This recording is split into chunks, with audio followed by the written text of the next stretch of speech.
Mag-isa sa kanto sa isang masikip na eskinita. Yakap lagi ng nanay hanggang sa magdalaga.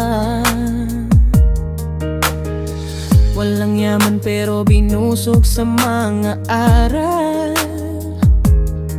Walang sinayang na oras para sa anak na mahal.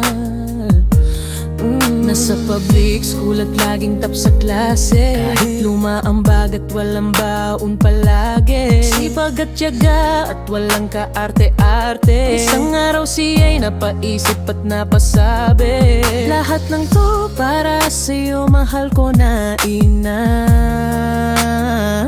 Sa gabi nag-aalaga sa nanay niyang pagod. Hawak ang towel pamunas sa masakit na tuhod. Habang nagpupunas ay napatanong, matotoo bang bayaran ka noon? Napatingin si Magda at may tumulong luha. Patawad anak, kasabay ng agos ng luha. Anak ni Magdalena, huwag kang matakot. Huwag mo nang mandirigma, sa'yo ay nakabalo. Lumaban ka, huwag kang luluhod, dahil sa puso mo may halimaw na busila. Anak ni Magdalena, bibit mo ang liwanag, lahat ng luha nun ikaw ang bunga panata. Babae kang buo, di kailangan ng korona. Sapat na ang ngiti mo para sa nanay mong si Magdalena.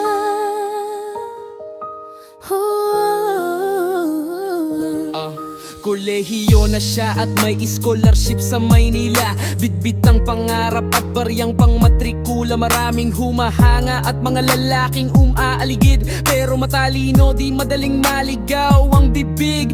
Minsan tinokso, anak ka daw ng dating pokpok, pero di siya napatinag. Ngumiti lang sabay sagot, oo, pero lahat ng yon ay kanyang pinaghirapan. O paano siya bumangon ay kanyang pinagsisihan. Nagtagumpay ang anak ni Magdalena sa kasipagan. Naging guro sa isang malawak na paaralan. Nagtuturo ng respeto, dangal at katapangan. Isang guro na may mabuting puso sa kabataan. Bawat estudyante nais niya'y magandang kinabukasan. Magda, tingnan mo anak mo ngayon. Ang dating iyakin ngayon, nabot langit ang pangarap. Sa bawat yapak niya, ikaw naging kalakasan. Walang hiya, walang takot para sa kinabukasan. Anak ni Magdalena, huwag kang matakot. Huwag mo nang mandirigma, sa'yo ay nakabalo. Lumaban ka, huwag kang luluhod, dahil sa puso mo may halimaw na busila. Anak ni Magdalena, bibit mo ang liwanag, lahat ng luha nun ikaw ang bunga panata. Babae kang buo, di kailangan ng korona. Sapat na ang ngiti mo para sa nanay mong si Magda. May ang pahina ng kwento ni Magdalena, na hindi lahat ng masama ay nakakadena. Siya ay simula ng lahing matatag na mga babaeng naligaw at sawing palad.